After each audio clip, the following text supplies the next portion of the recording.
Hooray. Okay, wait, hang on one second. Too much audio coming back.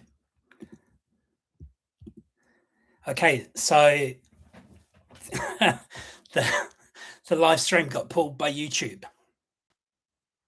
Violated a policy apparently, although weirdly enough was only playing YouTube videos, content already on the platform. That was very weird.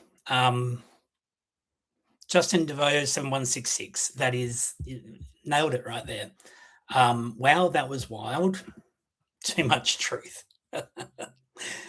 Yeah, it would seem so. It would very much seem so. So it got yanked. I'm only sharing content that's on bullying violation. Who knows? I mean, this case is really fucking weird. It is. Hello, Dave Rung, coming into the chat. It's really weird. You never know who might be watching these streams, who's watching content. We know that there's a broad range of interests. Do you know what? It hit a nerve because the truth hurts. The truth is stranger than fiction. And yes, Justin DeVoe says AI, it could be. Our last strike that took our monetization off was literally to do with another violation of policy saying that it's AI generated content. Yeah. The Holly Berry UK says it is weird. I've seen many streams fail when it gets too close to the truth. I looked at a signature. Thank you for pointing that out. Thank you. Now I know. Hooray. I won't be looking at any more signatures tonight, or probably in any live stream if that's the case. However, it was relevant to the point of pointing out that is the special agent who conducted the arrest of Brian Koberger. Go find the document. Pennsylvania warrant.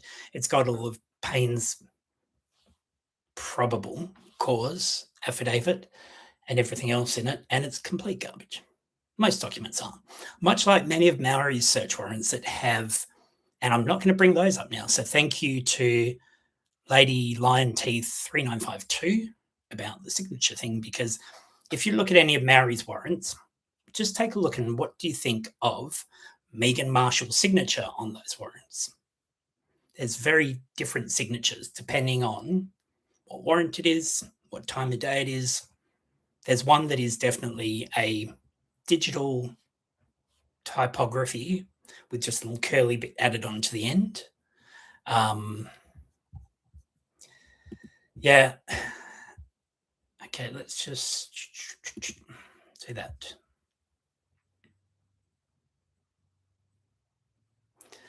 Claire Buckenara, you'd be surprised. You'd be surprised considering, and if we go full tinfoil hat psyops here, LinkedIn for a platform has a who's looked at your profile and trying to remember the name of the company. They happen to be a sort of competitor to Palantir. Go figure. I've never heard of them, never searched for them. Trying to remember what they were called.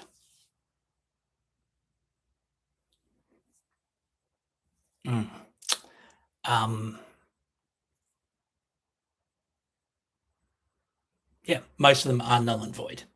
Now, what I was showing you in the video was around black henbane, a weed, noxious weed that is harmful to humans and animals, and it's found growing wild side of roads, side of highways throughout the Pacific Northwest, along the south of Canada. And that particular plant, I was actually looking at setting up Discord and Rumble and some other channels so that we do a multi-stream. I think that might be the way to go in future.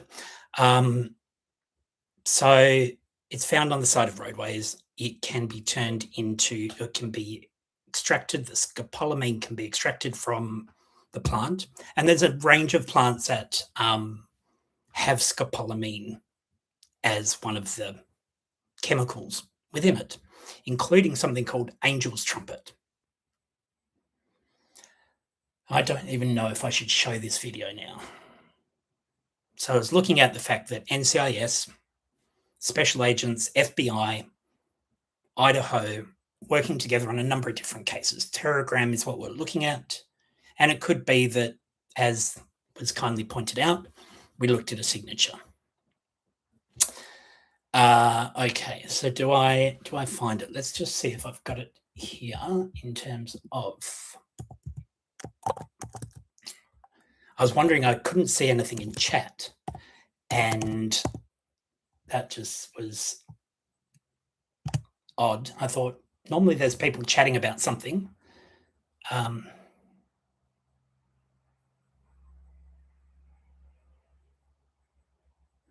Angel dust, correct. Angel's trumpet, supposed to be deadly. Yeah. And interesting. Just going to see if I can pull it up here.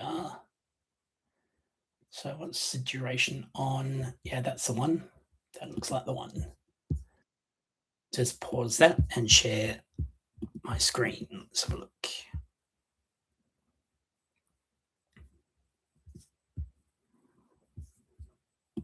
That one.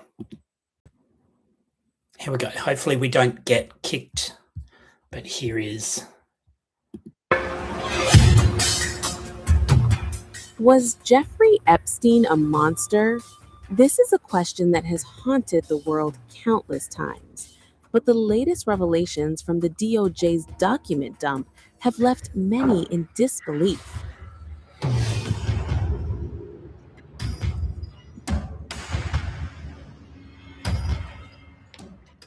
Every email linked to Jeffrey Epstein now feels like opening a box full of disturbing secrets. How dark must the mind be to even explore ways of controlling people, even children? Yes, you heard that right. These shocking details have stunned observers and reignited global outrage. Fresh emails from the newest batch of Epstein files reveal that he once asked about his trumpet plants at the nursery. That message is now under intense scrutiny because Angel's trumpet plants are highly toxic and produce scopolamine, a drug experts say can erase memory, weaken resistance, and leave victims vulnerable to manipulation.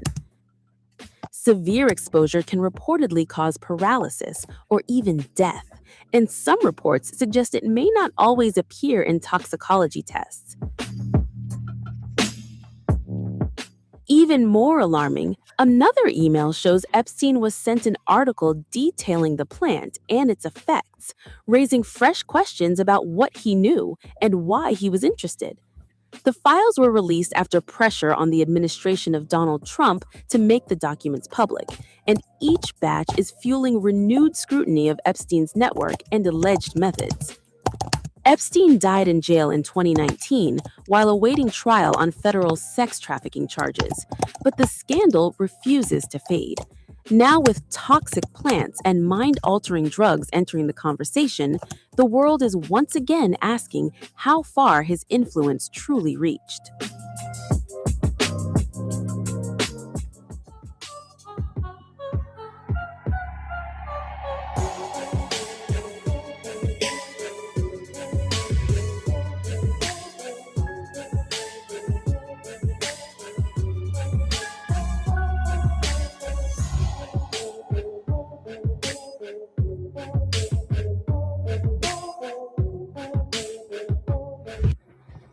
Just very quickly, TJ Love 5471 says, I don't think he's dead.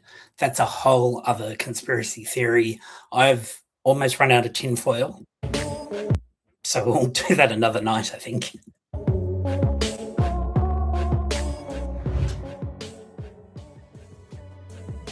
Newly released documents show that Jeffrey Epstein purchased 330 gallons of sulfuric acid for his private island on the very same day the FBI opened its investigation into him. Receipts and internal emails indicate that 6 55-gallon drums of the corrosive chemical were delivered to Little St. James on June 12, 2018. The shipment cost more than $4,000, and the timing, coinciding with the launch of the federal probe into Epstein's alleged sex trafficking operation, has fueled intense online speculation. The request form, buried within millions of files released January 30th, listed, quote, 6 55-gallon drums sulfuric acid with fuel and insurance charge for transport, materials for conductivity probes, replacement pH and cable, RO plant, LSJ. RO refers to reverse osmosis, a system commonly used to purify drinking water. Emails contained elsewhere in the files, including exchanges dating back to 2013, suggest the sulfuric acid was used as part of that water purification system on the island.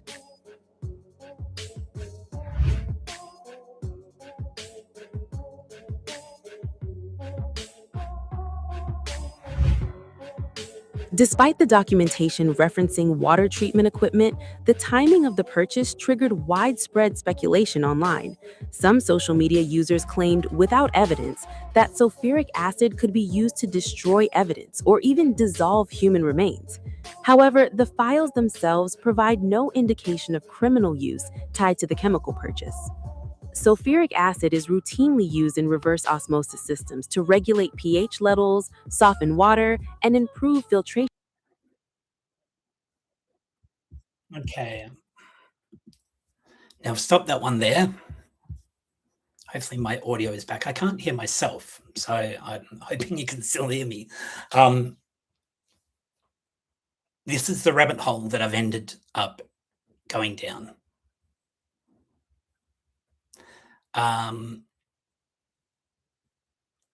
Okay, what's happening in chat there? What do we got? Now, I just find it interesting. This came by chance. YouTube feed talking about the Colombian devil's breath, scopolamine. Scopolamine, traditionally used in medicine for treating seasickness. So it was used in World War I and II. And it was used because they were doing, what are they called? The Navy were doing landings and the personnel were getting sick. So they had these minor doses of scopolamine, which would settle their nausea so that they could go straight into battle once they landed.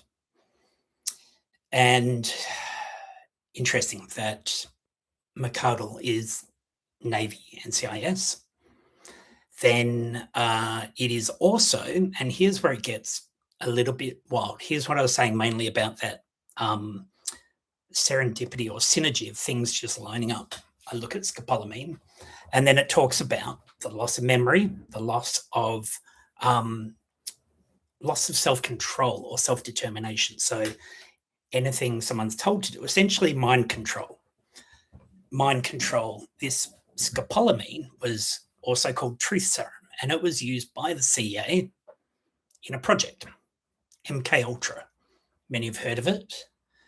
It was a wild experiment where they were putting scopolamine in lysergic acid or LSD, and they would essentially torture people with LSD, scopolamine, and try and rewrite their brain programming.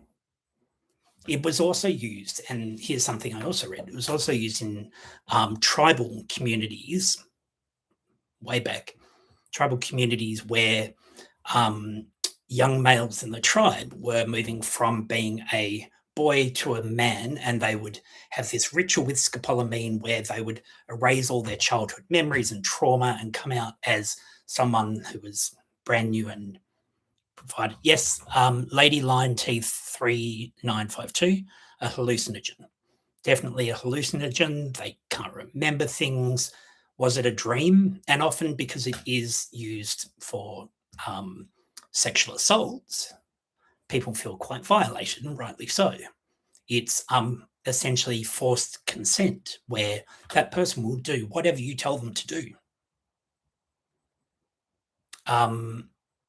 Leslie and Billy, I think it says my prescription needs to go up. We are back. Kim, you're welcome. Kim says, thank you for your time, Truth and Neurons. I'm down a rabbit hole I can't get out of. This is wild. And I don't even know how do we get here? Mike McCardle, NCIS, collaborates with FBI, is from the FBI, collaborates with state of Idaho. The person who's doing the criminal investigation into the leak, I've got a whiteboard in front of me, so that's what I'm reading from. Person doing a criminal investigation into the Dateline leak happens to be a task force officer from the Drug Enforcement Administration. Drug Enforcement Administration is conducting lots of investigations into a number of things, including murder, cartels, etc., but also Terragram. Now, much of the gang cultures, Terragram is very like a decentralized group, decentralized gang.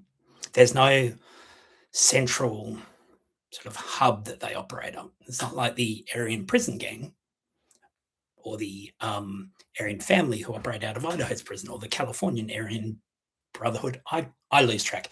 Aryan Brotherhood, Aryan family, Aryan Knights, Aryan. There's so many of them. And there's a real problem in Idaho. And I wonder, with this particular drug, where it is something that is easily put in a drink, blown in someone's face, and has almost immediate effects, with the result that they will be programmable, essentially. They can be told to do anything. I don't know if the video lasted, but I was playing a video before about a case where a guy met a woman at a bar and she put some of this scopolamine in his drink. They went back to his place, and the next thing you know, he wakes up, has very little memory, but he has an empty apartment. And apparently he had helped this woman take every possession out of his apartment, loaded in a truck outside. And when the doorman was asked, why didn't you do anything? That he answers, you said you were fine with it. Correct. Hollyberry UK says absolutely treats travel sickness and vertigo. Sure, in minor doses. Got great medical use. Works very well, but also very easily misused, and more so by criminal organizations. So imagine if one of the surviving roommates is not. And this is hypothetical. This is completely hypothetical, a wild theory like any other. But one of the surviving housemates who can't remember, was it a dream? I'm not sure. It was like someone, don't know, could quite easily have been programmed to do whatever. The footage that we have, the footage we don't have that I was mentioning on the previous live, was around there being CCTV footage in central Moscow of Umpqua Bank, and apparently Dylan Mortensen making a transaction there. But all the bank records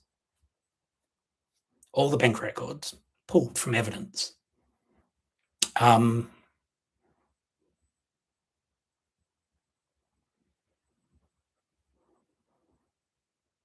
just reading. Yes, Justin DeVoe with the T again. Yes, correct. Idaho is the only state who has had to put in a law to ban cannibalism. None of the other states needed to put a law in to ban cannibalism, but Idaho had to. Makes you wonder how.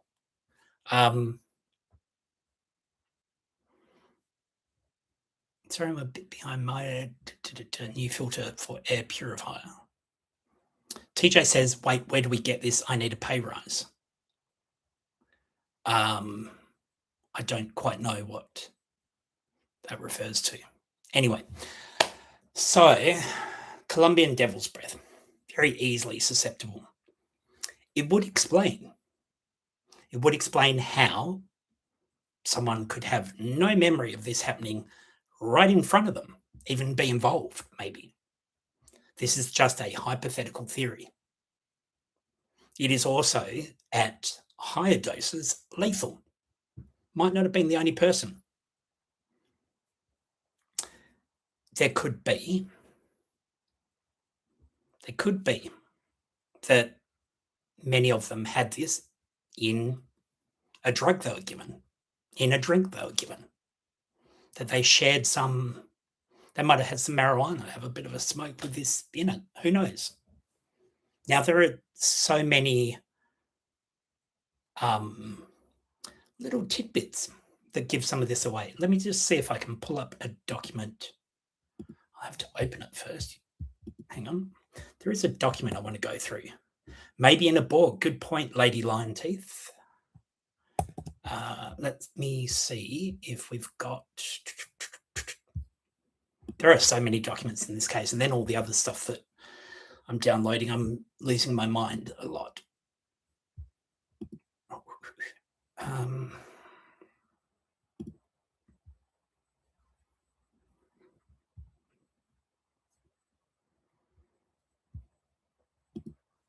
Okay, warrant.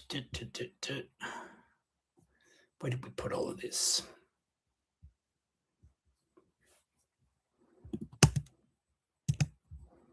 See, I've got research papers as well, and they're just a little bit crazy to go into. They won't really make much sense. Let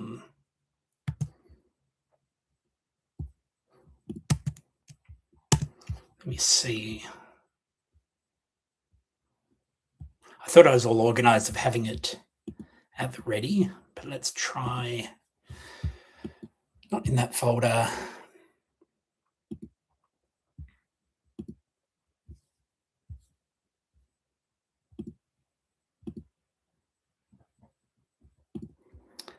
Okay, ICD-TF.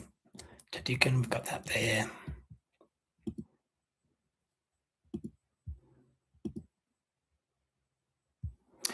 Okie doke. Got a folder called Parallels, and we'll have a look at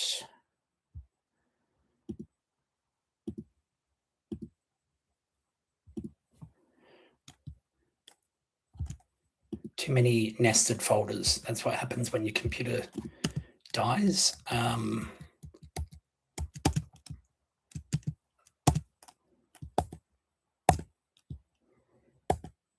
Okay, I can't find it. I'm going to give up on that one.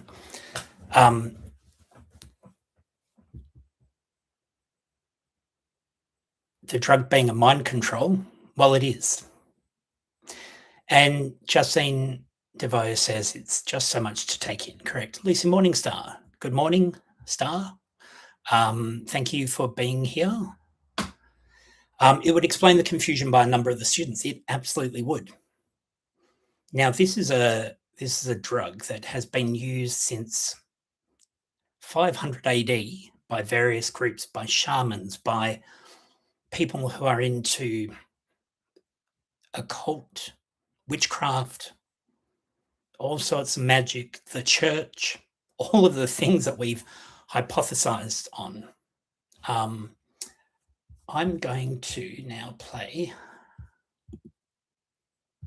No, that one's for later. What I'd like to point out is that in just over 10 minutes, there is a United States government federal oversight hearing, the Declassification of Federal Secrets Task Force hearing, Mind Control and Accountability, Uncovering the Truth of CIA's MKUltra project.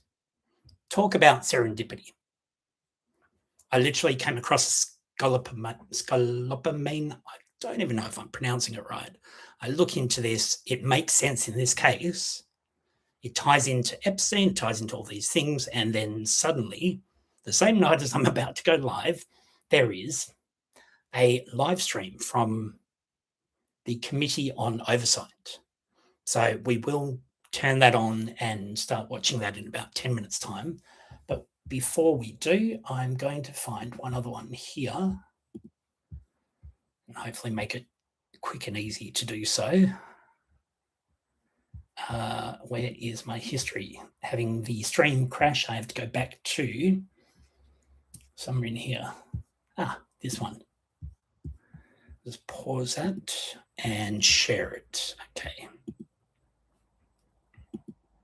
Just to give us a background on MK Ultra and the CIA.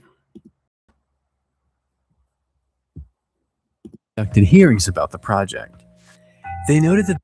Let's go back to the start. If you want to, we can replay that and you can jam along to the soundtrack. That's what I imagine Jeff H, the guitarist, sounds like. Possible. Just very quickly, Down the Rabbit Hole to Hell says Rollo Moto has a vid start only a second and was hit with Warner Brothers copyright laws. They're monitoring us all now as the truth is being exposed. Now, also, while we're on that, True Crime, what is it? The Verdict Room panel. I will be jumping on there with a bunch of people. Last 24 on the mic, Bronx Tale, I think Dago. I'm trying to remember. But that's going to be an interesting chat. Hopefully, Jeff H, I play drums. I don't have the space to stream and have a drum kit in here, but that's kind of, you can, I don't know if you can see if I go like that. There's a couple of djembes up the top there. I've got some congas in the other room and a drum kit in a stack in the shed. But anyway, Project MK Ultra is freaking terrifying, but it's also real. It's been classified by the CIA. It still is classified by the CIA, and there is a hearing happening in just a few minutes' time on declassifying documents of this exact project. So we'll just continue. We've got another 5 minutes of this, just very quickly, and they wonder why we think this is a psyop. Apart from getting the last stream pulled and Schurt's signature, getting a Palantir-like company looking at my LinkedIn profile, to having our channel banned conveniently when we're talking about the fact that item 1.1 is DNA from an African American. There's just too many parallels that just make us very curious. Anyway, let's continue. In one instance, 28th, 1953, government. Very quickly, Frank Olson. Now, Wendy Olson is the previous US state attorney for Idaho prior to Hurwitz.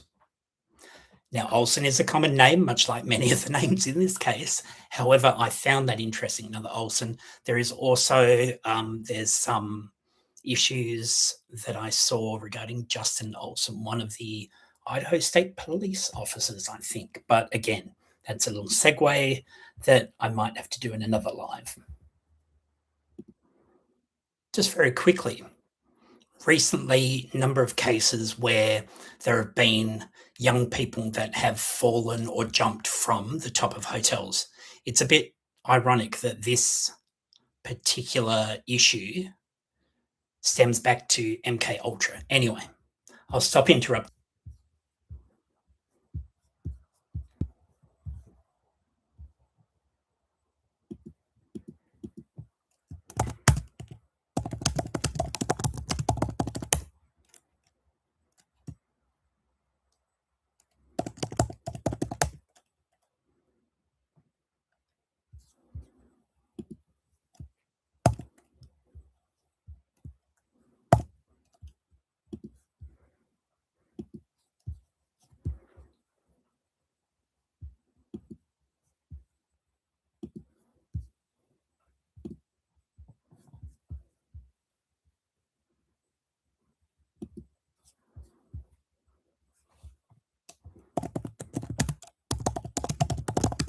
Hello to anyone if you can still hear me. I don't know. Type in chat if you can.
You can see me. Can you hear me? What the hell? Okay, from future reference, I'm going to only bring up documents and images and not share any video content. Instead, I'll just post a link because that's not fair on any of us. However, I will put this into, hopefully I can, I'll figure out a way to put this into the chat. The Committee on Oversight and Government Reform, Mind Control and Accountability, Uncovering the Truth of CIA's MK Ultra project.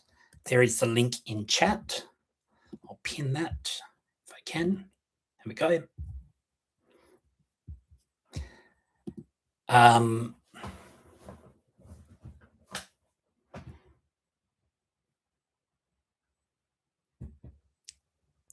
Interesting, Terry Dawn. I've dived into some of it since my early 20s after being in the military and getting sick.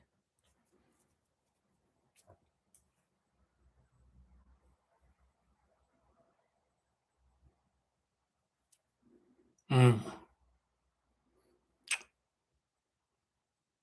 don't know. Outcast does it. Why can't I? Maybe I need to talk more over the top of it. Or maybe I'm going to have to get more tinfoil. It is 10 p.m. here at night. I do know a supermarket down the road. I'll go and get some. Maybe next week. Yeah, Harsh, what the fuck? What the actual fuck? I'm going to definitely look at having some other streams set up for next week and see how we go. But I think too much proof, possibly. So let's recap, shall we? While we're waiting for this this live stream from the Oversight Committee on MK Ultra. Oh, thank you. Terry Dawn has become a member. That is amazing. Thank you very much. So this this has been, we're ironing out the teething issues. Last week was quite a challenge. And at Real Harsh, while you're on the stream, thank you again for your support via email. It means a lot. So recapping tonight, and I'm not going to share any content, any videos, anything copyright. I'm just going to tell you what we've covered and we can discuss it. Yeah, this is our third strike. However, channel's still up. It was only temporary because it was maybe content ID, blah, blah, blah, blah, blah. Paranormal Live later. Interesting because I was looking at some US Senate. Was it a Senate committee or was it? Oh, it was Congress. There was a Congress hearing on UFOs. They've changed the acronym UFO to something else. autonomous unidentified something, UAP or something like that. Hello to everyone coming back in chat for the second time. Yeah, so the UFO stuff, apparently Idaho and that whole Pacific Northwest region has the highest number of sightings of UFOs anywhere in the US, according to the research that I've read. So recapping tonight, it starts with Idaho 4, and we're looking at what the hell is going on in this case. Believe it or not, don't really care. Theory's as good as anyone else. Michael McArdle, Bureau of Export Control, I think it was, is also NCIS, the Naval Criminal Investigative Services, and he was the one who conducted the arrest of Brian Koberger, according to the warrant from the 29th of December, Pennsylvania. And so then, like, that reinforced a bit of a psyop. Then we look at the Dateline leak, and we looked at the fact that the Ada County Sheriff's Office is conducting a criminal investigation into that particular leak. And the person conducting that investigation is by the surname Tadikin. I can't remember the first one. I think it was Michael Tadikin. It's gone, another tab somewhere, who happens to be a task force officer for the DEA, the Drug Enforcement Agency. Figure that. The investigations that both the DEA have been involved in and the NCIS and the state of Idaho have also been around extremist groups, white supremacy groups, which are very, very prevalent, it would appear, in the Pacific Northwest. Not just the Aryan family, Aryan Knights, Aryan Brotherhood, Aryan whatevers, which are very, very prevalent up in the northwest, Coeur d'Alene and surrounds the Kootenai County area. But also, as we've gone through tonight, DEA, we then went to something called black henbane, which is a weed, a noxious weed that grows throughout the Pacific Northwest, even into southern Canada, and that contains a chemical called scopolamine. And scopolamine was used by the CIA as a truth serum in a little project called MK Ultra. And that's where we've got to. There just happens to be tonight a live stream that has just kicked off in room 2154 in the House of Representatives, Committee on Oversight and Government Reform, uncovering the truth of CIA's MK Ultra project. It's going to be very, very interesting to see if that actually gets there. Now, scopolamine, Colombian devil's breath, can be easily put in a drink, can be easily blown in someone's face and put in with another chemical. So a lot of other hypothetical theories came to mind. One, what if we look at the state of intoxication for two of the victims when they're leaving the corner club to the grub truck and then going home? What if that at the corner club, they might have had this chemical in the drink? This is hypothetical. I know there is no evidence I can find of this, but it's possible. Like any other wild theory out there, it's possible.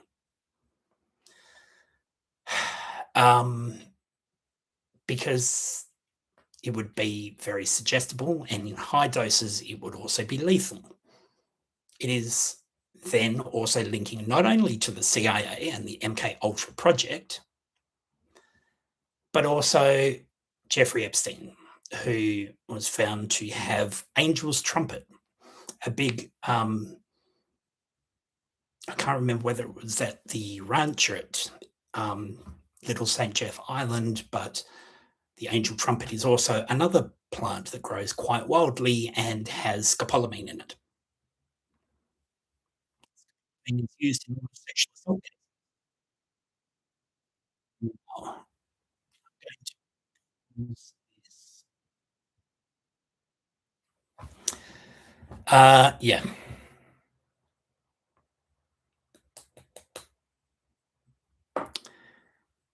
Yeah. TJ Love says they depend on none watching these. Even here in Australia, if you took time to watch Parliament, I think people might have better views of what's happening to our country. It is wild. And in fact, there is one more video, and hopefully we shouldn't get, it's a short one.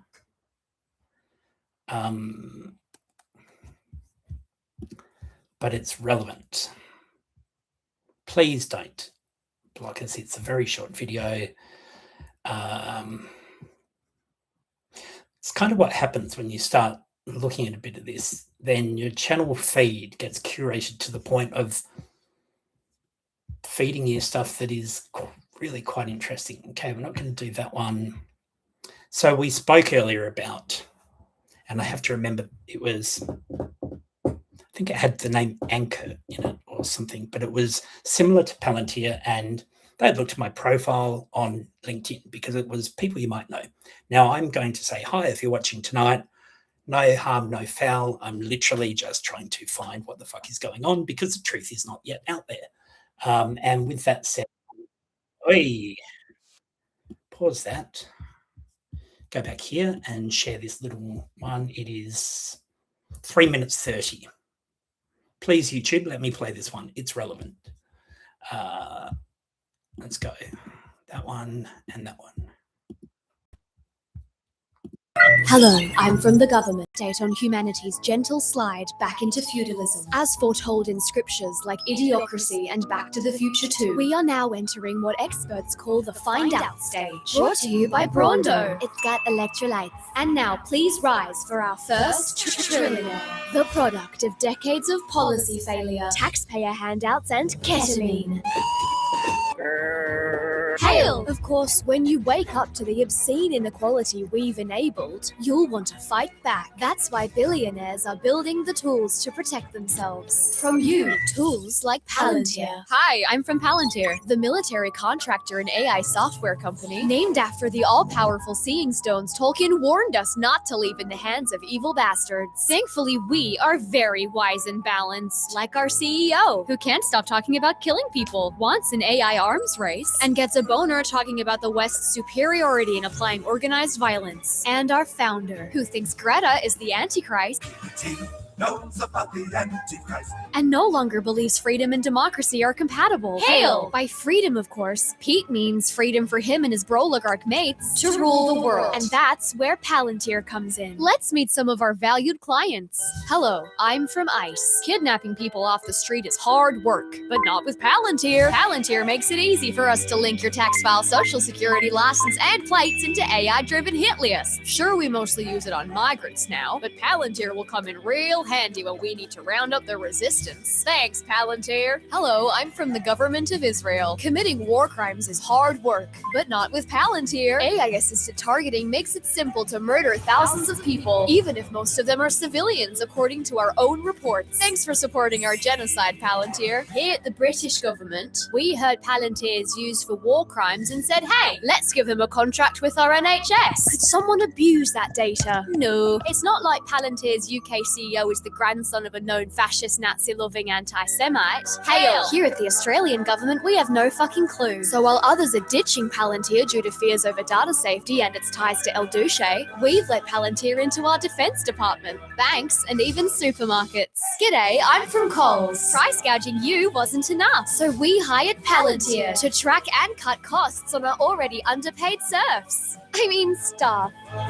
Sadly for us, people are realizing what fucking psychos we are here at Palantir. That's why France just ended our contract. British MPs want us out of the NHS, and GetUp is campaigning to kick us out of Coles, which is a good start. Except Palantir is just one head of the Hydra. The underlying problem are these billionaire shitcunts and the feudal dystopia they're building around us. So if you like democracy, now would be a great time to wake the fuck up and stop them while you still can. This has been a message from your local government franchise. Good luck. Authorized by the Department of Tech Bro Feudalism.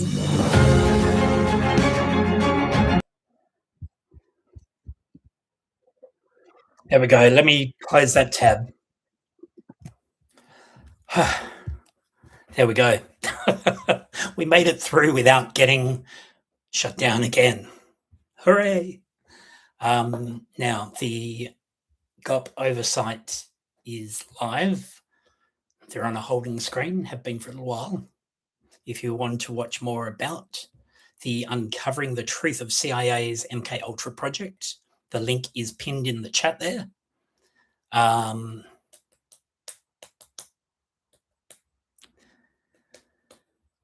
We made it through. I'm a bit in shock for the fact that I was able to play that and not get us cut down. But yeah, that pretty much sums it up.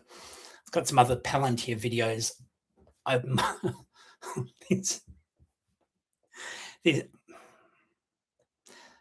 There's been a lot of focus on the Aryan prison gang. A lot of focus on drugs. And all the signs, as much as people might want to argue that there were no drugs in the house, there was no love triangle, there was no this, you know, Brian did it because he pled guilty. He didn't have a fucking option. I think I was watching a panel the other night where Dago said at this point he doesn't actually care whether Brian did it or not because there has been complete, there's just been no proof. No proof. And it's constitutional violations through and through that they might as well just release Brian and try and catch him the next time if he did it, which, quite frankly, don't believe he did. There is zero evidence tying him to this. Then there's the other things. Then there's the bits and pieces that still make me think it's a psyop. I wonder if I've got the hard drive here somewhere around proof of Malwich and the accident. So in the Idaho State Police reports, there was a report around someone who was interviewed in prison and had said about being on one of the highways driving, and there was a big accident where someone went through the windshield and was life flighted to hospital and blah, blah, blah. And the police report says that it didn't happen, or that this person has often lied and is known to just blatantly lie. However, if you dig back through the archives of the newsfeed from that particular county, that exact timing on that exact date a month earlier is there.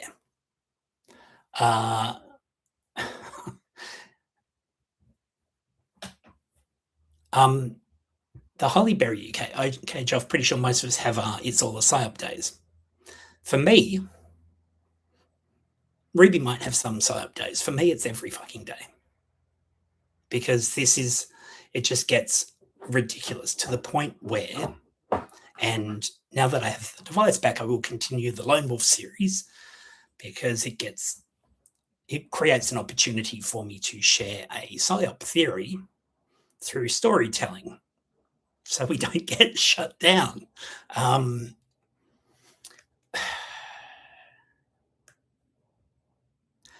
Okay. Asil Lisa 23. If you look his name up, it looks like he's still alive. His bus license renewed in 2025. His bus license. Are you talking about Epstein?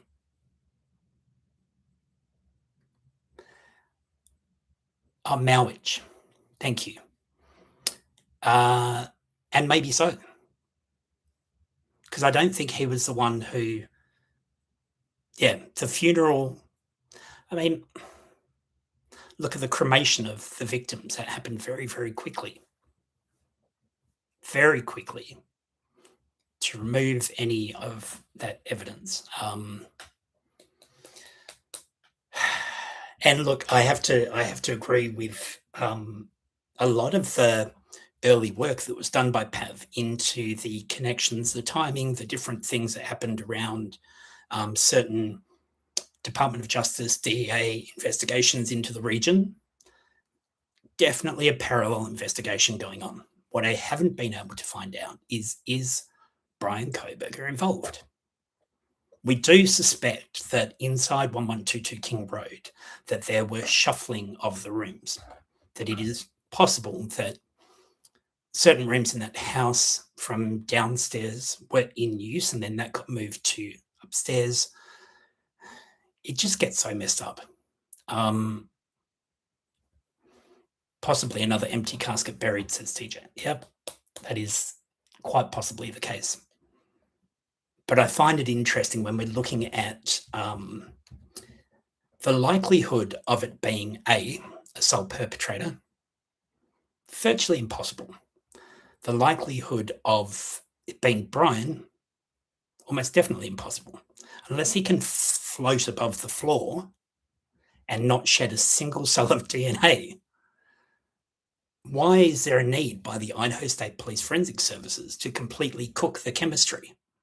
If you've seen in a previous video around the, I went and looked at DNA. I spent weeks understanding what the DNA analysis process is, how it actually works. It ends up that 1.1 was scientifically impossible. It had more male DNA than total human DNA. The total human DNA value is always going to be larger because it's the combination of the male DNA and the other DNA, which female. And yet the male DNA value is higher.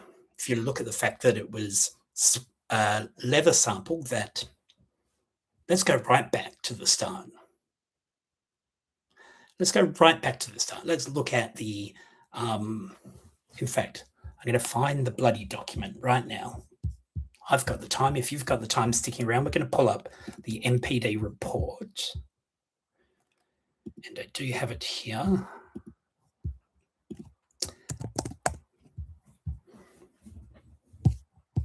Okay, it is...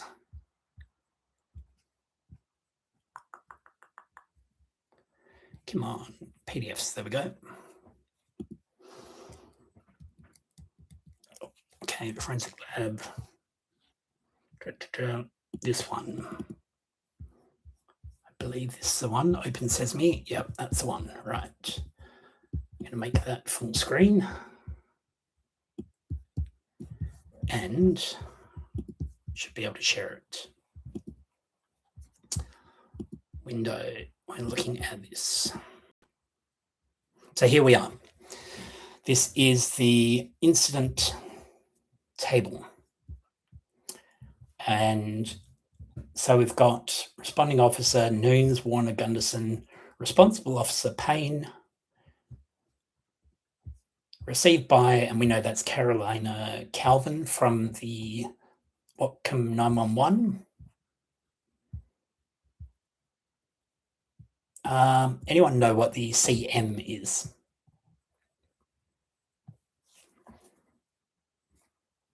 Can't remember. I know we looked at this at one point.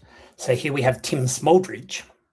Now, why did they need to redact Tim Smoldridge's name from this document? The evidence custodian for the Moscow Police Department. The one that would be the custodian of the knife sheath.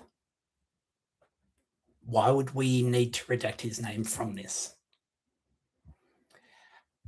And there were some previous events that Brian was not involved in. I've looked at those. Jack DeCur's prints. We now know that's Showalter's interview, item 921, Funk's fingerprints. What I found interesting in here, and there's a lot of interesting things in this document. Why are certain things redacted? That's a very good question, because it's not that difficult once you put it all together and you see the bigger picture to actually link them together. So there are these items here, 24M or 25M, that is the year, M being for, I believe, either Moscow. Yeah. So it's the year, Moscow, and then the item number or the reference number, item. But what I found interesting when I looked through this is, for example, item 914 here. It's going to let me select it. Item 914, something data. Don't know whose that is. Hunter Johnson exemplars, item 906. Hard drive 1, 2, 3, BK's phone, BK hard drive. So if these are BK hard drives, Whose hard drives are these? 907, 908, 909.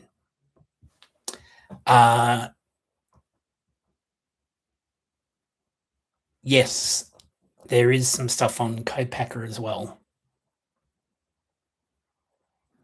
TJ Love, Kathy Mabbott, what a weapon herself. She's weird, that lady. Yeah, well, she said the toxicology won't be important, won't be relevant for this case because they didn't test for it. It was only late last year, I think. It's only a few months ago when Idaho's Canine Patrol Unit was trained to sniff out fentanyl.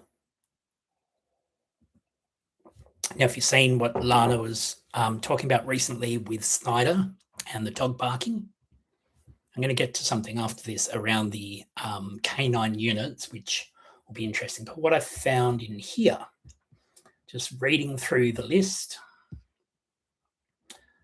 so there's the snip, and we're looking at the 2nd of May 2024 is when this item 881. So I don't think that's Brian Snip. It doesn't say anything about identifying who that is, because it is, oh, it could be, because BK jail calls jail mail. I have to look at the report as to what date they went and took his prints at Latah County Jail. Dylan Mortensen Celebrate. We haven't had that, have we? Haven't seen it. We've got the calls, but the actual Celebrate data, that'll be very interesting. And vague stuff. Item 859, sample cutting. From what? Item 857, camera repair. Item 856, King Road videos. Item 855, DNA extracts.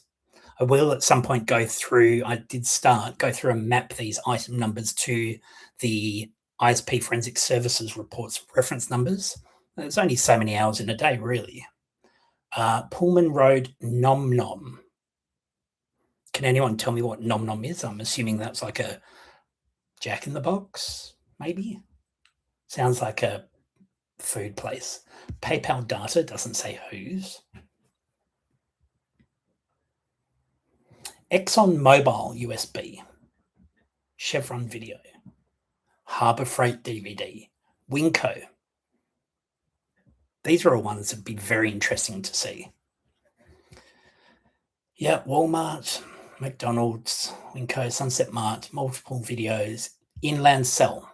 Now, here's another one. Inland Cellular is interesting. Cell towers, cell tower data. If we look at what happened after the homicides with the University of Idaho, they increased their campus security.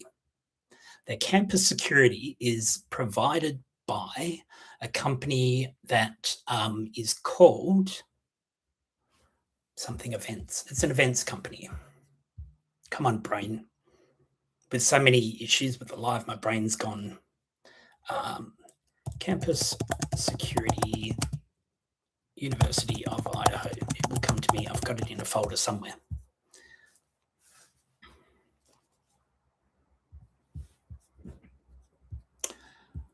Okay, it's not going to come up there. So it just happens that that same events company that provides campus security to a number of institutions, including the University of Idaho, has employees. Two of those employees, Ben Mogan and Corey Hatrock. Process that. So homicides happen at King Road. University gets a whole bunch of money, increases security, and one of the victims' parent and step-parent, shall we say, are amongst the employees of the organization that provides the campus security. It blows my mind. Now, here's the other thing. The company, and I've got to try and find their name, they have their own licensed cell towers. I did a live, God knows how long ago, around the tracking Brian on the map and being out of range and what have you. And in doing so, found that this particular company, their head office is right near the Seattle airport. And they have cell towers that cover all of the region from there right across into Idaho for coverage of live events. There's no other private organization except for, say, the universities or broadcasters or particular CB networks or microwave for satellite internet. It doesn't make sense. I'll do that in next week's live. I'll find the details because otherwise I'll be all over the place again tonight. What I wanted to point out in this particular one is how many items are in here that I don't think we've seen. And if we look further down, I mean, what is item 819 that just says Gamma Pi Beta? Item 819, Gamma Pi Beta. Police property. That's interesting because I believe police property is who the house was rented through. So that would link into Dan Esty, would link into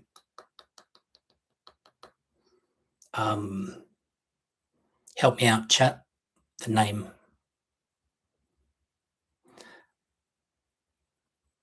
TJ, I will make a video on it. Yes, correct. The Scott Perky, brain has finally kicked in. Scott Perky and Dan Esty. There's a link to police properties because they're renting the house through there. And then police properties, I think that was the organization that took over the contract from Whitehaven.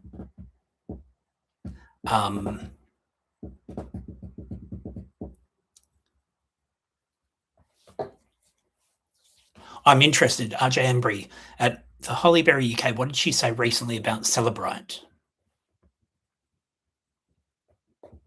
And look, Assellease 23, RJ Embry, I think they're possibly being controlled by chips, but I don't know. Well, it is possible. I mean, that's basically where we've gone tonight.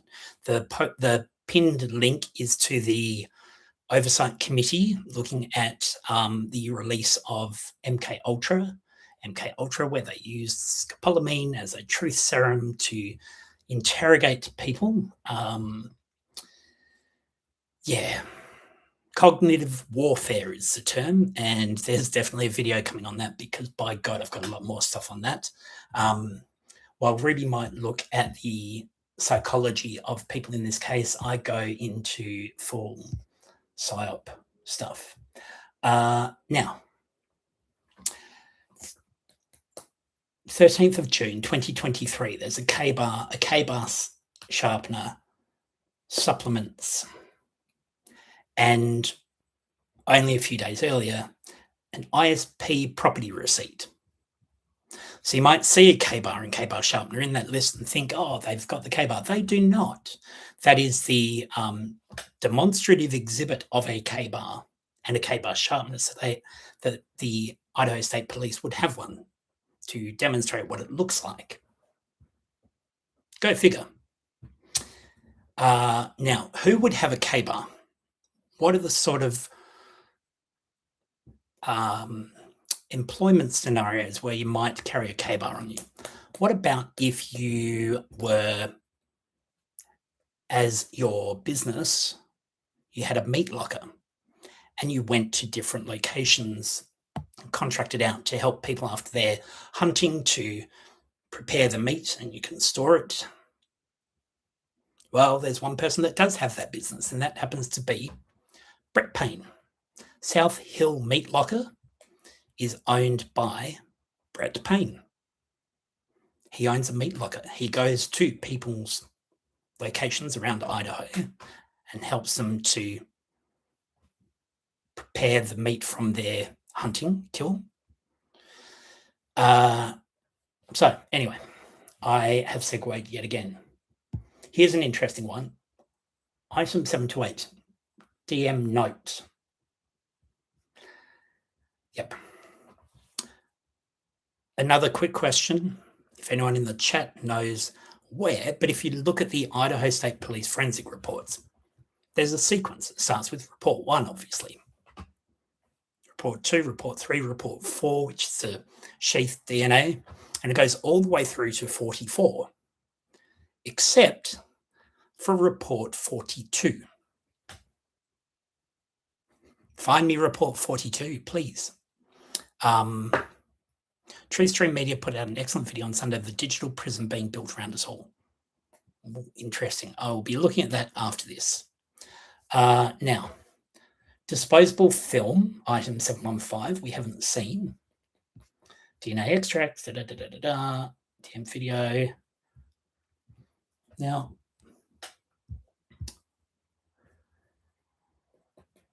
there's some interesting names redacted there, and I did at one point have them all there. But then we have, this is where it gets a bit weird.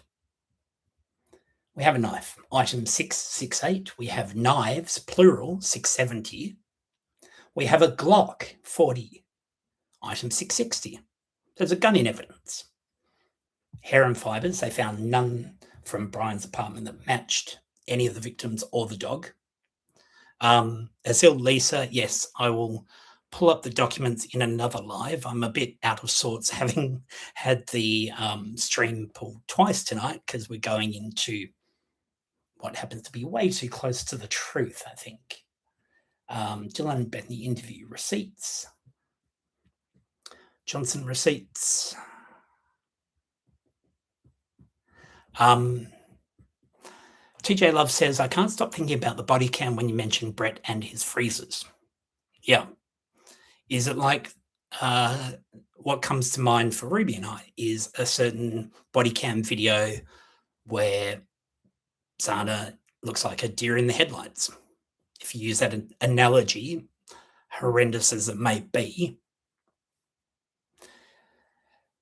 there's some very, very questionable stuff. El Gariaga, now, item 653 here, this one here.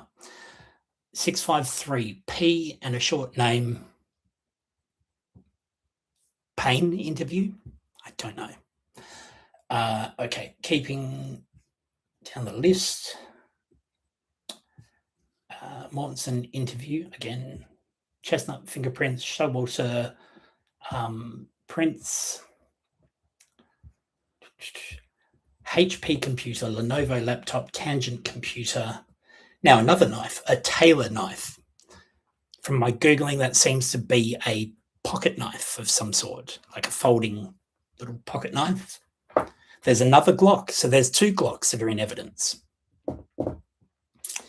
which is interesting. And then we've got another laptop, an Asus laptop, HP laptop.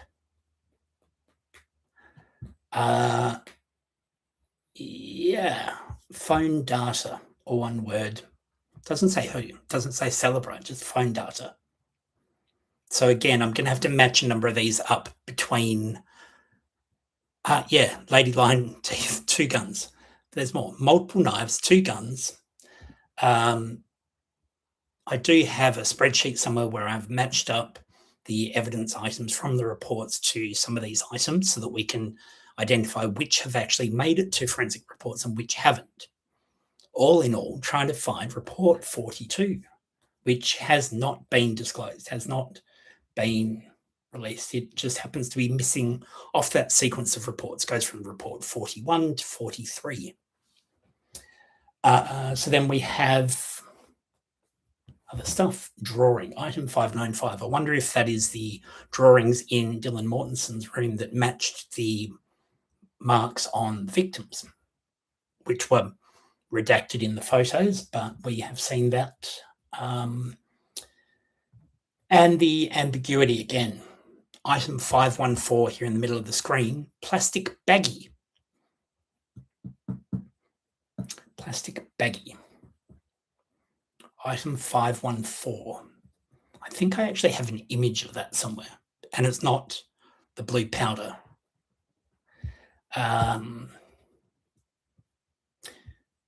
Okay, hotel receipt. Whose hotel receipt? Because earlier up here, on the previous page, we have, let's just go back to it. Back, just to make sure I'm not hallucinating.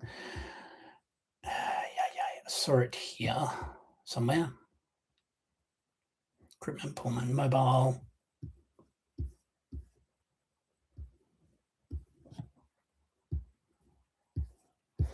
Christ, was it all the way back here?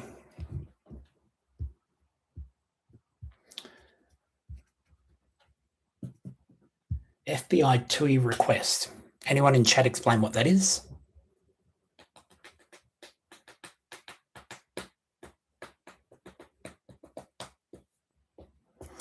The Holly Berry UK says the blue powder was not Adderall. I stand on that assessment.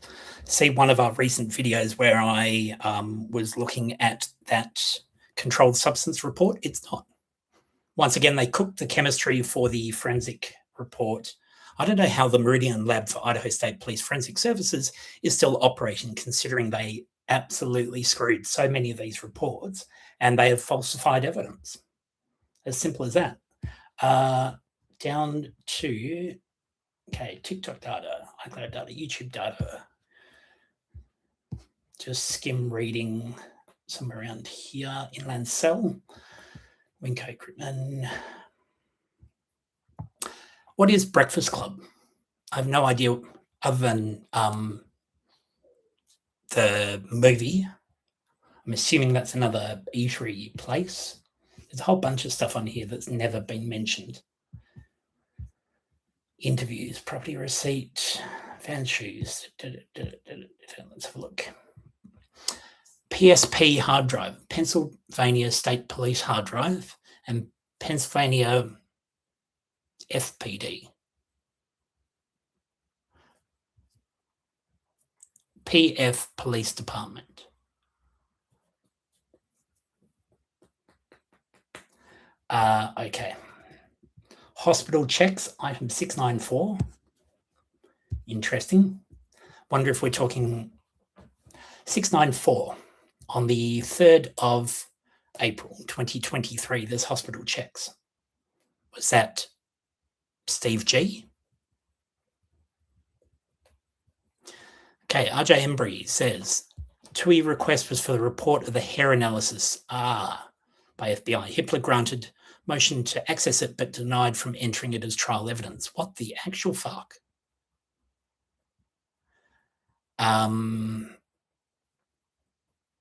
Okay. And Claire Buckner is bringing up Chicken Nick, student from one of Jack's roommates, cut his hand pretty bad on a pocket knife the night of the unalivings. He went to hospital, said he was trying to separate frozen chicken patties. Yep. I'd also like to point out, and here's, when we look at pocket knives, there is a hunter class who has a residence on King Road in Moscow and seems to be one of the class family who have a knife company. I will find the documents on that. I'm just dropping the bombs as I remember them, because otherwise I'll spend 5 hours just digging through the files and things haven't quite gone exactly to plan. But let's go back to this. Item 668, knife. Item 670, knives, plural.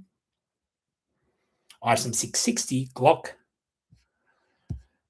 Quality in receipts. There we go, 641, 642. Quality in receipts. Scrolling down quickly. I wonder whose Apple Watch. Item 629. Montana Note. Item 605. I have no idea what that is either. HP computer, Lenovo laptop, Tangent computer. Then we have a Taylor knife, which happens to be a pocket knife.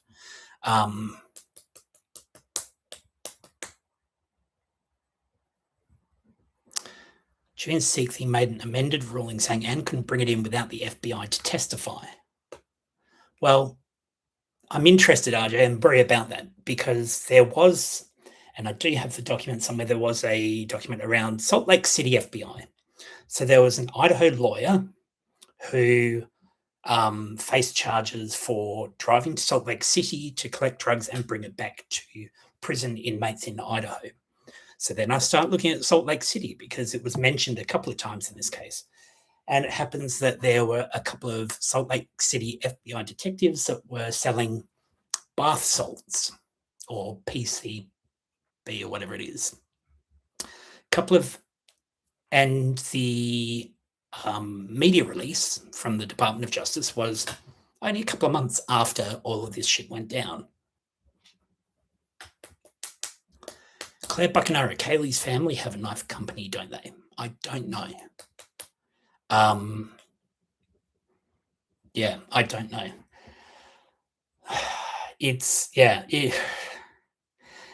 There are so many rabbit holes in this case. There have been times when I've just spent half a day sleeping to help my brain process what the hell is going on. This is wild. Jeff, if you're still with us, leave a comment. You might have learned something. It's not Brian. I shouldn't laugh. It's not funny either. But we have a plastic baggie. Now, bearing in mind, if we look at these items, it's really interesting to see the dates. We've got,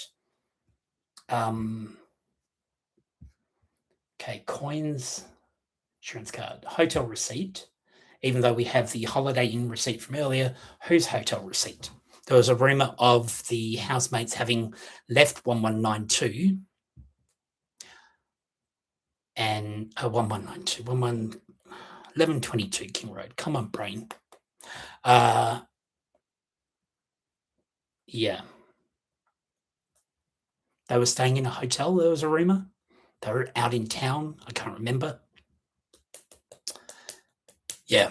Terry Dawn says it listed underwear. I wonder if that is the underwear left in the street in front of the house. Maybe.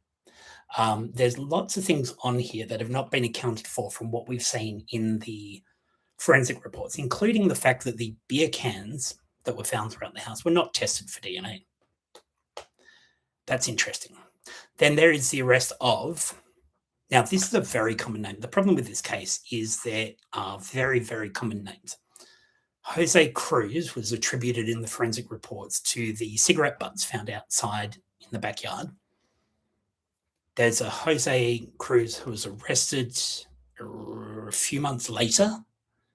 I believe he was the person, whether the arrest matches up. I've got a Department of Justice report around Jose Cruz's arrest, but then the previous incident of a home invasion where someone woke up and kicked the intruder into the cupboard and they fled. And then there was an monitoring of the neighbor who happened to have the name Jose Cruz. Whether or not that's related, I don't know. Lady Lion Teeth says tire iron. Yeah, well, most cars will have one in the back. They would.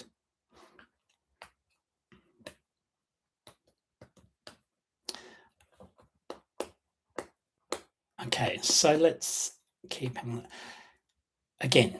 Here is some complete vagary. Item 558, miscellaneous documents. What the hell are miscellaneous documents? Oh, an AT&T bill. And look at that, more knives. This is where it gets crazy.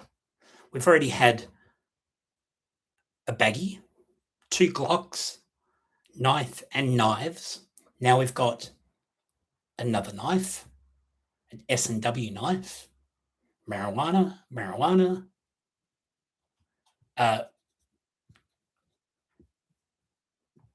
Okay, item 501, Gun Carves receipts. Are they the Corner Club receipts or are they from someone else in that family?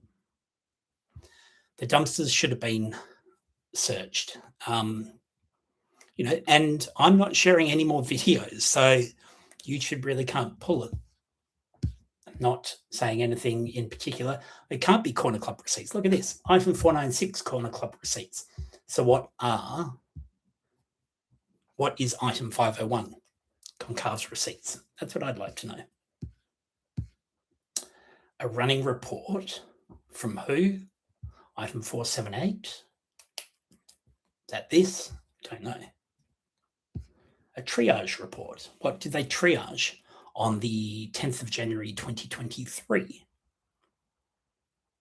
And then there's DNA extracts. I'll have to match those up to some of the tests that they did. Nightstand comforter, blue blanket, pillows, mattress, bed frame, pillows, nightstand pillows. Are these from Brian's apartment or others? Now, does anyone know of a surname? RJ Embry, Christy has the Corner Club receipt. It was in her hoodie pocket. Now, I'm sorry, but from what we see, from what Ruby and I were seeing in that video, is she pulls out a dry piece of macaroni from that jacket. That piece of macaroni is not going to look like that from mac and cheese. But that could just be, the hallucinations kicking in. That could just be from the fact that everything else in this fucking case is leading to be a misdirection. Who knows?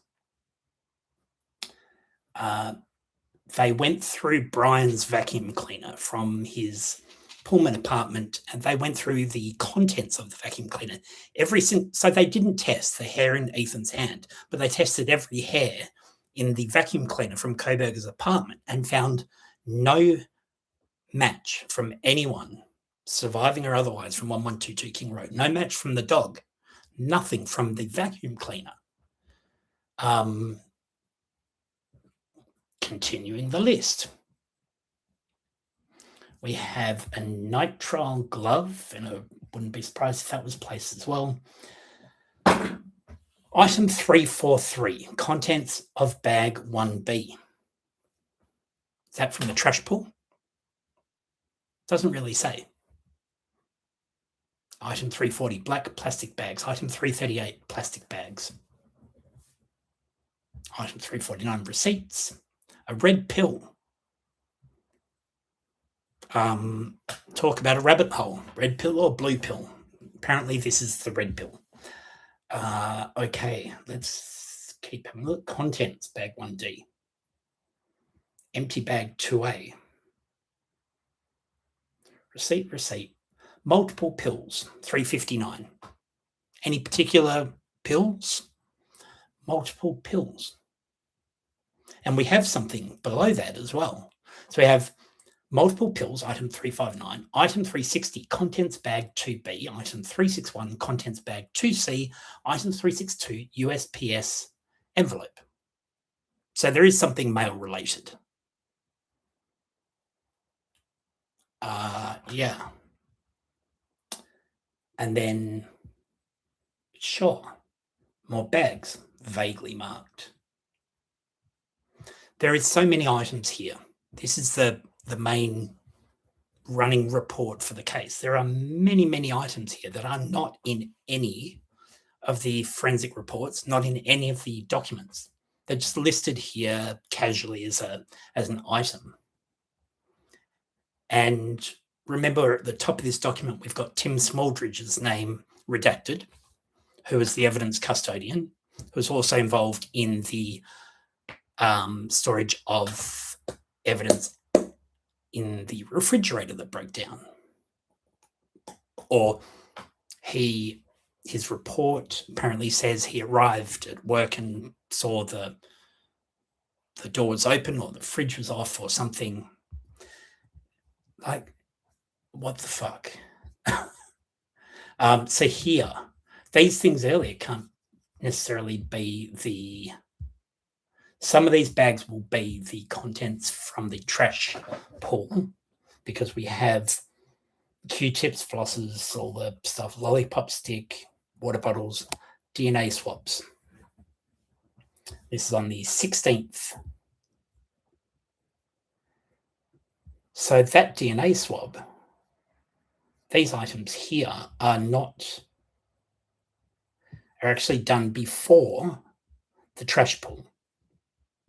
That's why I want to match all these things up, because we've got all of the items that are listed as in the forensic evidence report as the items from the trash pool, and yet the DNA swab was done 2 weeks earlier. It's interesting. And looking, the thing is also this report is meant to be running backwards, right? So we've got items here that are out of numerical order and jump around a bit. So you've got to kind of break it up with the date and the batch of evidence item numbers to see what aligns with what. It's a lot of work, but we'll get there. I will be doing that. Nail clip swabs, DNA, beer cans, all these beer cans, never tested. Interesting.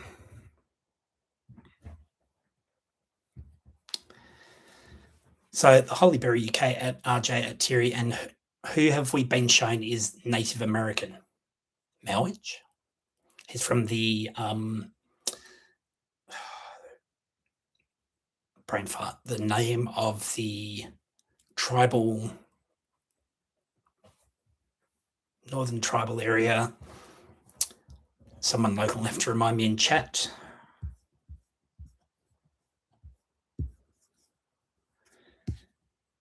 Okay, so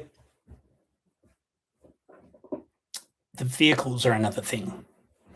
There was in 2020, well, there's actually multiple reports of highway interdictions for traffic violations where they've pulled over cars, suspected there's drugs on board, and they have found the drugs inside a tyre, inside within the inner part of the spare tyre in the boot. Apparently that's a known trafficking strategy. And if you go back to the ISP photos from the crime scene, you'll find that there were spare tyres in the back of Sana's car, on the back seat. Why do you put a spare tyre on the back seat? Can't it go in the boot? Just possibly. Photo printer, Kindle, Fire Stick glove, portable speaker, more DNA, which we need to match up, blood swabs, buckle swabs, cigarette butts, power cord, drop paper. What is drop paper? I mean, drop paper could be interpreted in many ways. It could be acid, LSD, item 219, drop paper.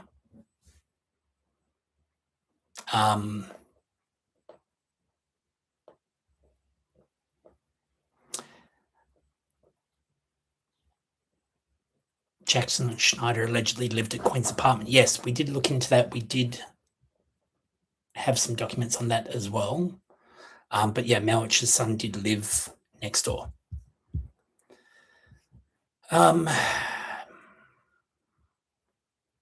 Two new low-profile performance tyres too big to fit her Civic, possible fit to the Explorer, but haven't confirmed. Interesting. And also, if we look at the Range Rover and the photos of the Range Rover, there's a handbag hanging over the seat. So who leaves a handbag in the car? Those cars, you know, the whole contentious issue around that Range Rover, I'm wondering if at any point Idaho State Police looked inside the seats. Item 250, don't actually know. If we look at this sequence, we're looking at, this looks around router modem, stain swab, power cord, cigarette butt. So the cigarette butts were found outside on the back patio. The power cord, so there was a power cord in the main living area. There was another one found in the bottom spare bedroom. But I don't know. Again, I've got a spreadsheet that I've got to dig out from the billions of files that we've got to actually match some of these things up, because there are so many of these items on this list that do not have a related forensic report or court record that we've seen. MC, that would probably be Maisie Chapin prints. They're not in a report. Unless there's another MC that I'm forgetting. Okay, we've got the autopsy tests. Dryer number 2. So obviously, if we look at the, there was an Idaho police captain, or I think it was the police captain, who shot his wife in a bathtub, and then when the police, he called 911 saying that she had committed suicide, and they found clothes, the dryer running, which the investigators found odd, and clothes in the dryer. And it's just interesting, the photo of Dylan and Bethany in the laundry before, whenever that was. Here's another knife. How many knives are we at? Has someone been keeping count? I think there was knives plural in one of them. Then there was at least another 3 knives. So that's 4, 5, 6 knives. Then we have down here a knife sheath. We have another cell phone, phone, all of these items.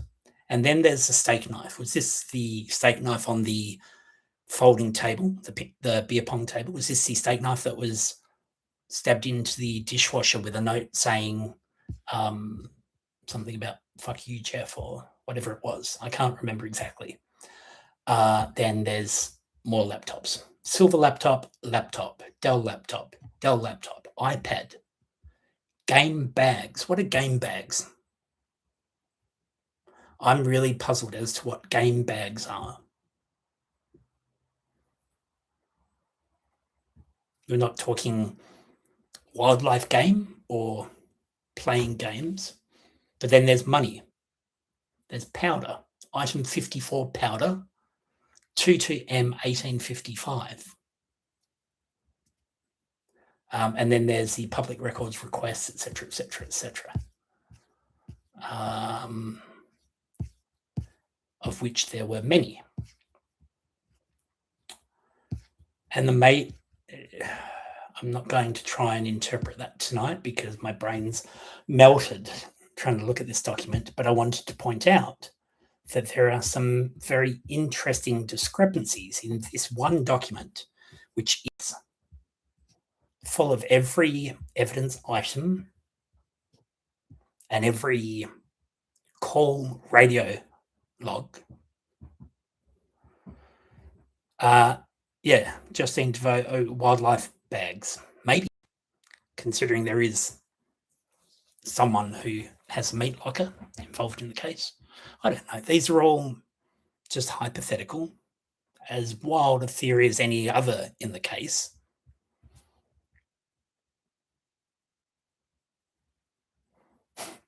I have to love the Holly Berry. I love autocorrect. To be clear, you believe my witch's son lived right there, because I think so too, but another YouTuber has tried to debunk this. I'm assuming you mean Mowitch, not my witch's son. It's just ironic given that we're looking at scopolamine, which was used by witches for many, many decades.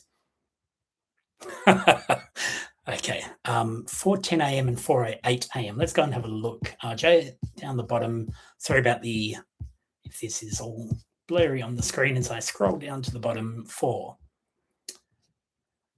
Okay, so it goes backwards chronologically. So we're looking at, starts with the call, and somewhere in Elias, oh my God, my brain's melting on a lot of this, but it was changed from the type of call twice. 95E, call 95E changed 951, or is that 95L? On route, units on route, call 95F changed from, and route MDC arrived at scene, M170, I believe that is Noon's badge number or unit number. And then we have M146 arrived on scene, 12 o'clock. So none of the early morning timing, unfortunately.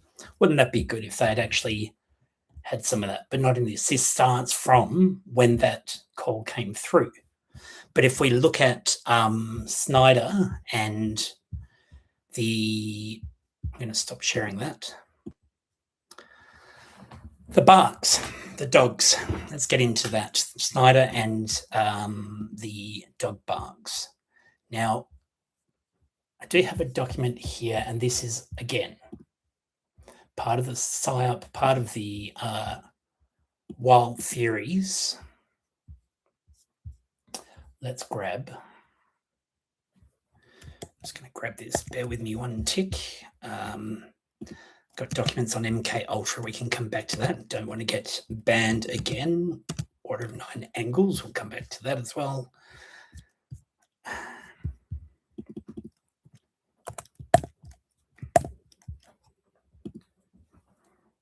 Oh my God. Thank you, Hottie JG, for the super chat. Very much appreciated. We all of that kind of stuff is just very, very foreign to us, but really appreciate it. Thank you. Okay, so looking at trying to find it.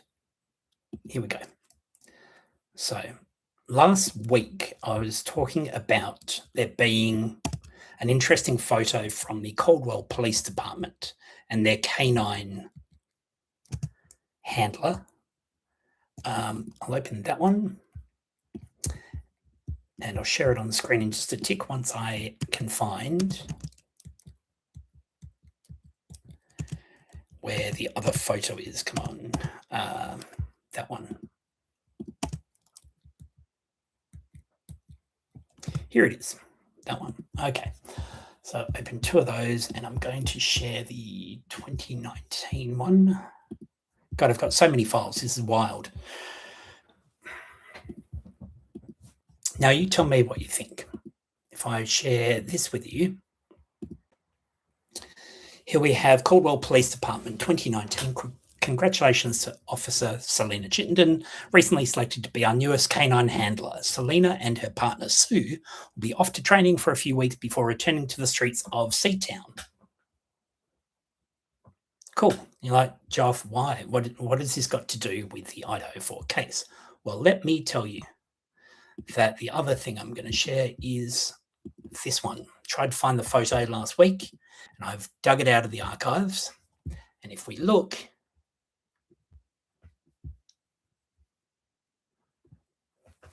the badge is photoshopped in this photo.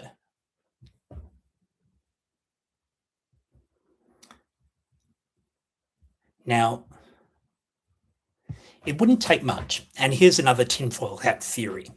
It would not take much to believe that with a little theatre makeup that Dylan could be a CI. It's possible. They don't look massively dissimilar, but there are some elements where they do. Just a thought, considering that we've got the new information around Snyder and his canine and the records that Lana's been going through. And I just found this interesting when I was digging out stuff. I saw about the corruption and the investigation into the Caldwell police regarding a number of issues, including sexual harassment and everything else. But I found it interesting when I looked at this photo and did a double take that the surname Mortensen is, why would you need to Photoshop an image for social media?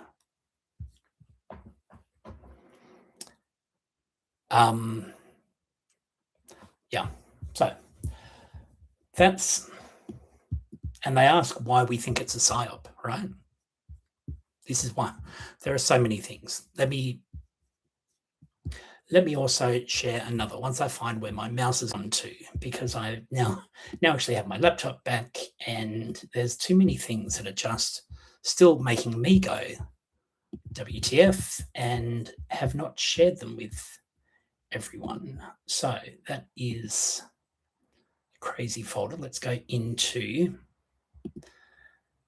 someone else from the Caldwell Police Department and say what you will, just coincidences. So you know that's gone full screen and I can't see any of the chat. TJ, maybe this is a cousin or a relative. And also maybe this is a cousin or a relative.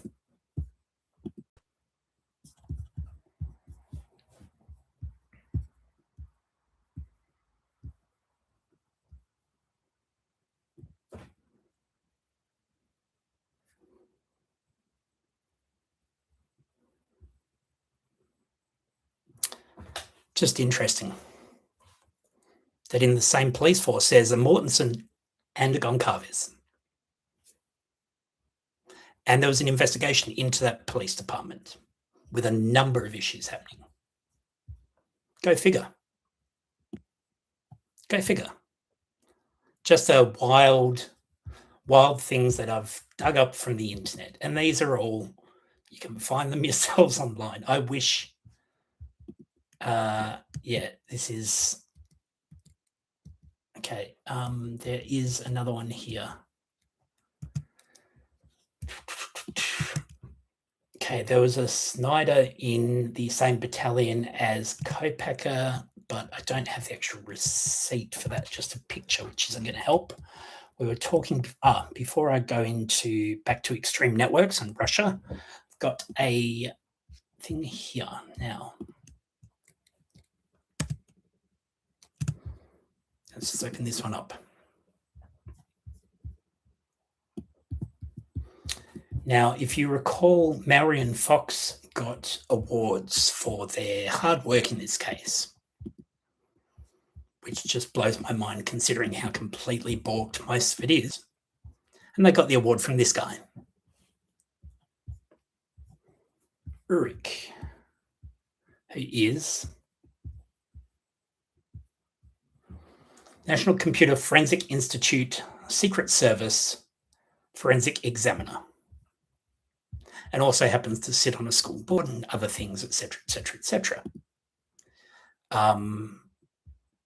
So then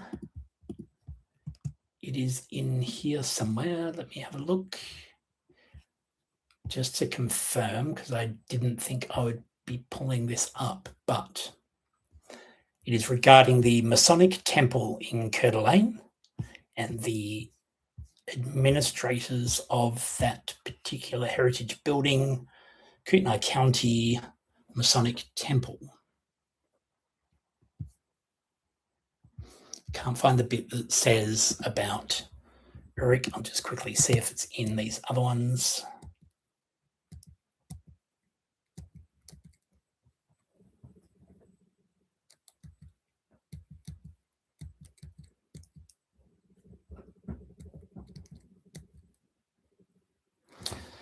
So 2006 to 2023, Neil Ulrich was the detective sergeant and forensic examiner for the city of Post Falls. And then 2023 until current, network intrusions forensic analyst for the US Secret Service.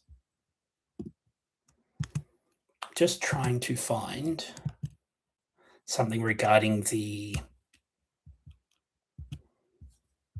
Masonic Temple, and for some reason I cannot find the image that I had because I've got way too many documents. Okay, so let's move on to the next one, which is around Extreme Networks. Kaylee's internship. Is it in here? No, let's close that one. All right. If you look at the Department of Justice reports, while we're still on the Selena Chittenden Mortensen thing,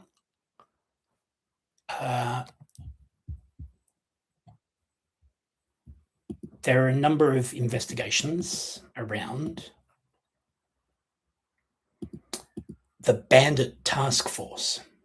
I'm just going to share this one.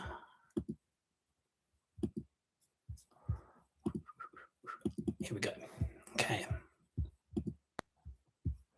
Okay. Before drug trafficking. booked into Ada County Jail following a month-long narcotics investigation. Members of the Drug Enforcement Administration, Boise Area Narcotics and Drug Interdiction Team, or BANDIT. Boise police officers. Okay. Now, the BANDIT group also pulls canine resources from other agencies, which that was not the one that I was hoping to find. It is in one of the documents here.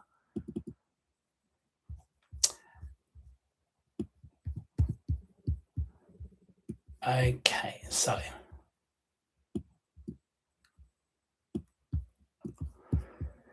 let's try and share this one.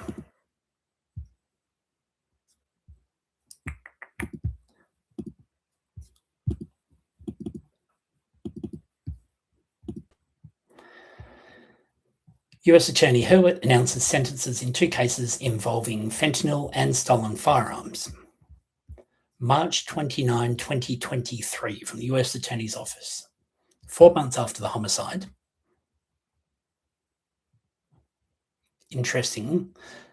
Boise, 2 men from southern Idaho sentenced federal prison in separate drug and firearms cases.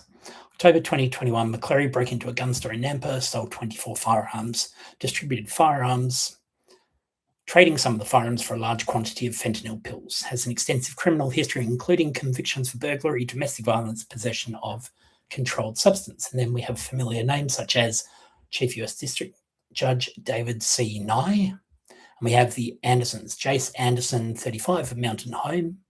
The Goncalves family, I believe, have long-standing familial bonds with Andersons. Whether they're related or not, I don't know.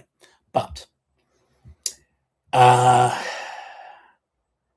Bureau of Alcohol, Tobacco, Firearms and Explosives, Nampa Police, McCleary, and the Boise Area Narcotic Drug Interdiction Team, including the K9 team from Caldwell Police Department, Project Safe Neighborhoods. Because the K9 team at Idaho, their K9 had not been trained to detect fentanyl. So not only did the ISP Forensics Lab not test for opioids, which it's a blue powder. Fentanyl is the leading cause of death for adults between 18 and 45. You find a blue powder in a crime scene where there's multiple deceased persons or decedents, and you don't test for the leading cause of a drug death, even though there is a blue powder in a bag in one of the victims' rooms. I just can't fathom what the hell is going on. Okay, so too many things. Okay, so the Bandit Task Force, I've got Chittenden/Mortensen. Let's close that folder down. We're looking at Kaylee and the Extreme Networks. So Kaylee is reportedly has got an internship with Extreme Networks and has a laptop with her Extreme Networks staff ID on the list. On the top, brain, I need another coffee. Hang on, this will help. However, here is from the Extreme Networks website. Welcome to the 2023 Extreme Summer Interns. So she hasn't started the internship, which means she would be an intern in the summer of 2023. I think. Sounds about right. And yet, doesn't appear on this list. There is a gap, top right on that list. 3, 6, 9, 12, 13, 26, 27. So saying this year we have almost 60 talented students joining us from across the globe. Now, interestingly, Kaylee's LinkedIn profile got taken down very, very quickly. We do have that somewhere. But I just find it interesting that They just select. How do they select people for this Extreme Network? Are they for this internship?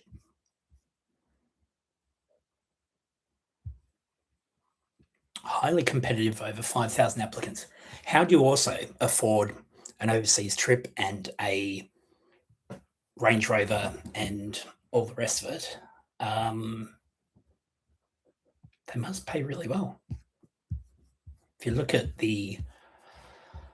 I was looking at someone who did the financial analysis of Kaylee's likely salary versus what she was purchasing, and it was interesting to say the least.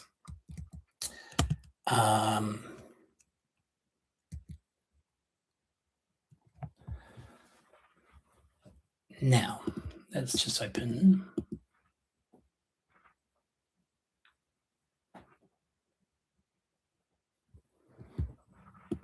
So then there was a lot that came up about Extreme Networks at that particular time of year.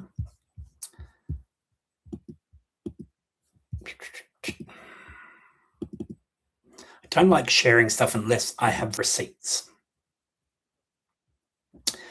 Azil Lisa 23, I think they're trafficking the hell out of these kids. And to be honest, I actually agree.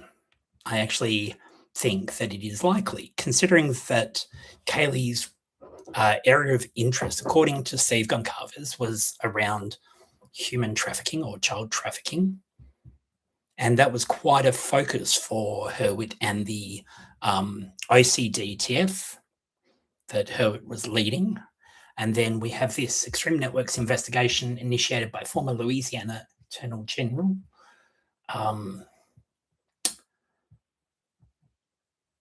Class action lawsuit failing to disclose material information during class period in violation of federal securities laws, which remains ongoing.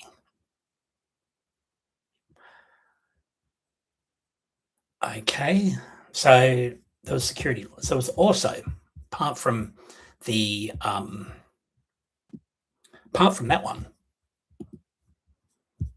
that's only tip of the iceberg, really, because down, where are we?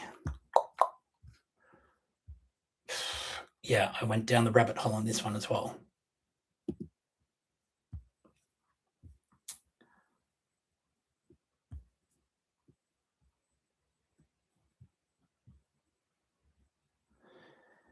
Okay.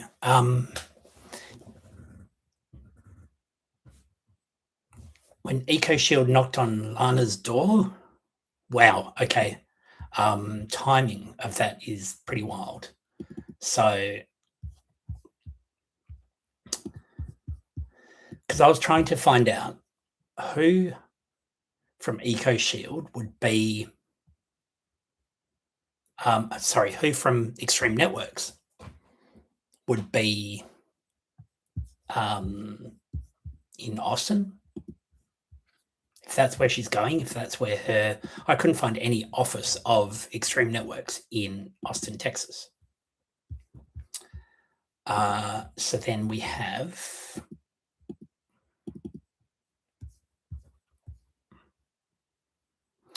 no, I've got a bunch of EcoShield profiles here.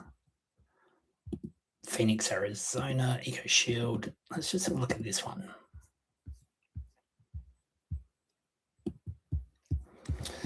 Now, if, like me, you have looked at the Department of Justice records and the things that are happening around the timing of this case, there was also some investigations into military personnel who were trafficking both drugs and people. I just find it interesting to find, and I'll just see if I can pull this one up.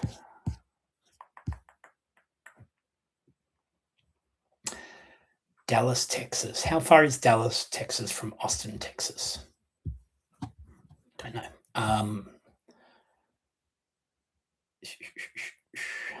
Let me open this.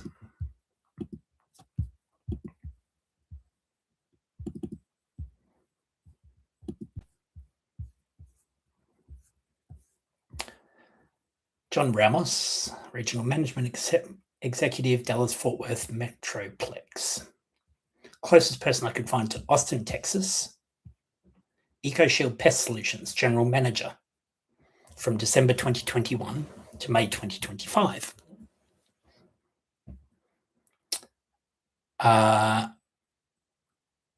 Yeah. Terminix, I think. Terminix actually rebranded to be EcoShield or acquired by EcoShield. I can't remember. I remember finding that at some point.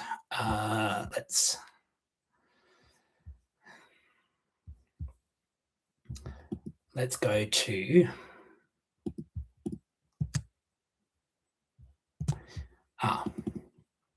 found this. This is interesting. Regarding exactly this, Kaylee Goncalves internship at Extreme Networks. Kaylee Goncalves is a talented and driven individual who currently serves as a commercial operations intern at Extreme Networks. With a passion for technology and business operations, Kaylee has quickly made a name for herself within the company and beyond. Her role as a commercial operations intern allows her to work closely with various teams and departments, gaining invaluable experience and insight into the inner workings of a global technology company. In her role, Kaylee is responsible for assisting in the development and implementation of operational strategies and processes that drive efficiency and effectiveness within the commercial side of the business. This involves working closely with sales, marketing, finance, and other key stakeholders to identify areas for improvement and develop solutions that enhance overall performance. Her strong analytical and problem-solving skills have proven to be a valuable asset in this regard, as she is able to quickly identify trends and areas for optimization. Beyond her day-to-day responsibilities, Kaylee has also been instrumental in driving various projects aimed at streamlining operations and improving the overall customer experience.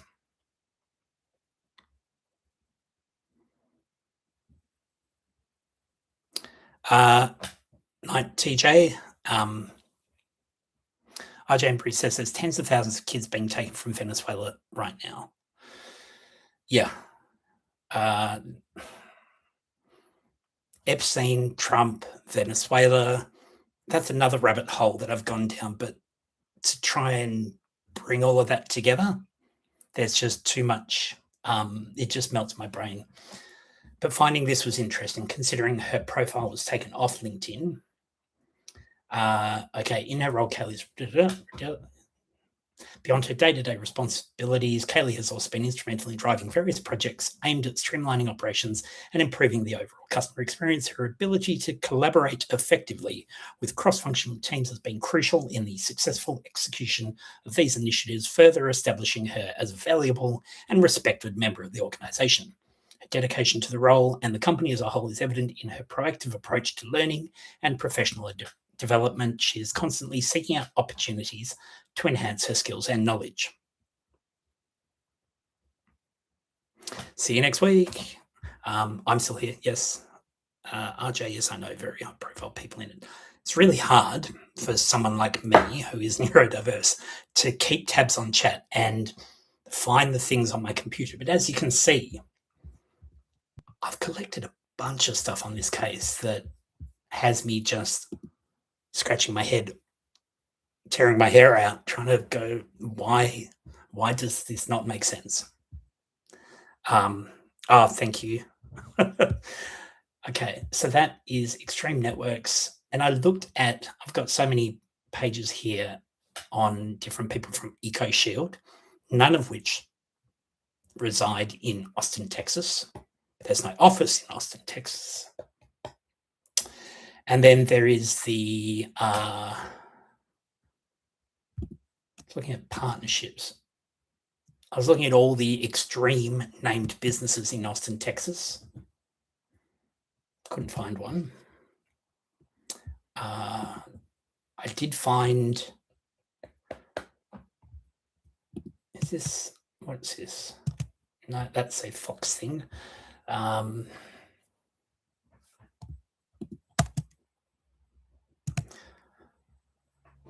So again, proof here that at one point she did have her LinkedIn profile confirming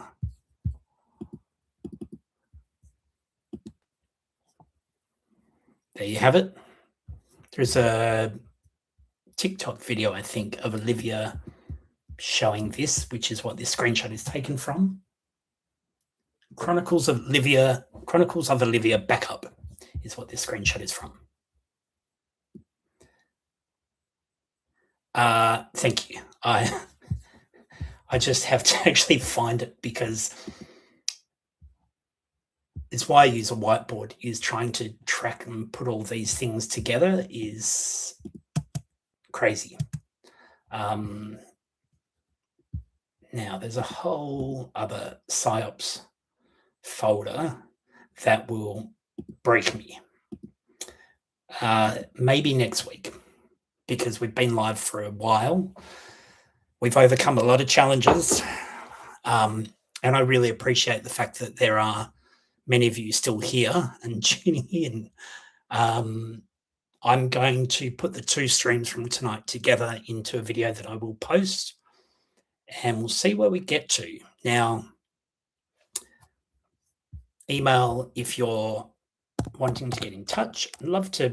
I only hear myself on these live streams, so if you want to jump on with me and have a chat about anything, or you want to shoot us a topic on what we can cover or questions that I can cover in the lives, that is the email right there, truthneurons@gmail.com.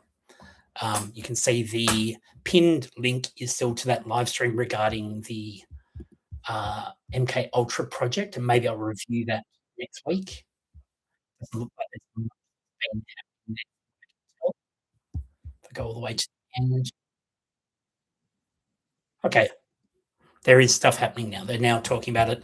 I'm going to go and watch that and report back on it for next week. So thank you all for tuning in.